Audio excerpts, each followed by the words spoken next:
दिसंबर की सर्द शामें थी जब पूरे मुल्क में पहले आम इंतखाबात का ऐलान हुआ। वो इंतखाबात जो मुल्क की तारीख का रुख हमेशा के लिए बदलने वाले थे। मगर डेरा इस्माइल खान की सरजमीन पर जो मार्का बर्पा होने जा रहा था वो महज एक हल्के का इंतखाब नहीं था, बल्कि दो मुख्तलिफ नजरिए, दो मुख्तलिफ दुनियाओं और दो ऐसी शख्सियात के दरमियान टकराव था जिनके रास्ते कभी एक नहीं हो सकते थे। 1970 का बरस था और डेरा इस्माइल खान की गलियों में खिजा की एक अजीब सी खामोशी छाई हुई थी। दरियाए सिंध के किनारे आबाद ये कदीम शहर जो सदियों से सूफियों आलिमों की सरजमीन रहा था, अब एक ऐसे मार्के का मैदान बनने जा रहा था जिसकी गूंज पूरे पाकिस्तान में सुनाई देनी। एक तरफ थे मुफ्ती महमूद, जमीयत उलमा इस्लाम के सरबराह, एक सादा दयानतदार और बेबाक आलिम दीन जिनकी जिंदगी मदरसों की खामोश राहदारियों पे गुजरी थी। उनका हल्का असर रूहानी था, उनकी ताकत लोगों के दिलों में थी और उनके पैरोकार उन्हें महज एक सियासतदान नहीं बल्कि अपने दीन का मुहाफिज समझते थे। दूसरी तरफ था जुल्फिकार अली भुट्टो, एक ऐसा नाम जो पूरे मुल्क में आग की तरह फैल चुका था। ऑक्सफोर्ड से तालीम याफ्ता, फर्राटेदार मुकर्रर और अवामी जज्बात को मुट्ठी में लेने का हुनर रखने वाला ये रहनुमा रोटी, कपड़ा और मकान के नारे के साथ मुल्क के कोने कोने में तूफान बर्पा कर चुका था। पीपल्स पार्टी का ये सरबराह इख्तिदार की राहदारियों से निकलकर अब सीधा अवाम के दरमियान आ खड़ा हुआ था और उसकी नजरें अब डेरा इस्माइल खान की उस जमीन पर जम चुकी थी जहां मुफ्ती महमूद का असर और रसूख बज़ाहिर नाकाबिले तस्खीर समझा जाता था। कहा जाता है कि भुट्टो ने ये हल्का महज जीतने के लिए नहीं चुना, बल्कि ये एक पैगाम था, एक चैलेंज था जो मजहबी सियासत के सबसे मजबूत किले को ललकारने के मुतरादिफ थी। सरकारी और सियासी हलकों में सरगोशियां गर्दिश करने लगी कि अगर भुट्टो मुफ्ती महमूद जैसे मजबूत आलिम दीन को उन्हीं की घर में शिकस्त दे दे तो ये न सिर्फ एक इंतखाबी फतह होगी बल्कि मजहबी सियासत के पूरे ढांचे पर एक कारी जरब होगी। डेरा इस्माइल खान की सरजमीन पर यूं एक खामोश मगर खौफनाक जंग का आगाज हुआ जिसमें हर गली हर कूचा एक महाज बन गया। इंतखाबी मुहिम जैसे जैसे आगे बढ़ी शहर की फजा में तनाव गहरा होता गया। भुट्टो के जलसे अवामी जज्बात के सैलाब की मानंद थे। नौजवान उनके नारों पर झूम उठते, हजूम बेकाबू हो जाते और फजा में एक इनकलाबी सरशारी गूंजती। मगर दूसरी जानिब मुफ्ती महमूद की सादगी और उनकी दीनी वाबस्तगी ने बुजुर्गों, उलमा और रिवायती तबके के दिलों में एक ऐसी जड़ पकड़ रखी जिसे महज नारों से उखाड़ना आसान न था। बाजारों में कारकुनों के दरमियान झड़पें मामूल बन गई और शहर की हर चाय खाने में बस एक ही मौजू जेरे बहस था कि आया मुफ्ती साहब अपनी जमीन बचा पाएंगे या भुट्टो का तूफान हर रुकावट को बहा ले जाएगा। 7 दिसंबर 1970 का वो दिन आ पहुंचा जब फैसले की घड़ी सर पर आन खड़ी हुई। डेरा इस्माइल खान के पोलिंग स्टेशनों के बाहर सुबह सवेरे से ही तवील कतारें लग चुकी थी। बुजुर्ग,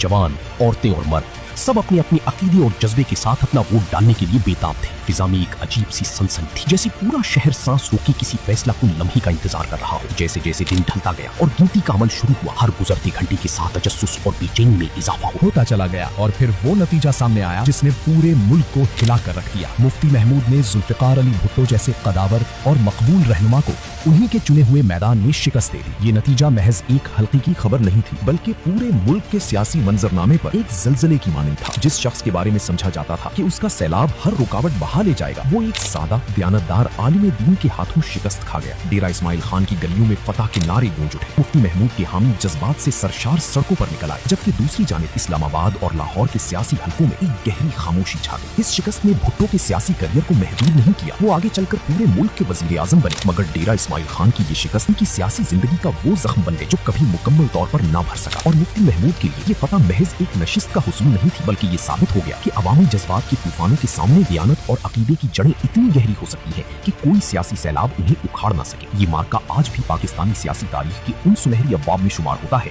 जहां नजरिए ने करिश्मे को शिकस्त दी और एक छोटे से शहर ने पूरी कौम को एक ऐसा सबक दिया जो नस्लों तक याद रखा गया।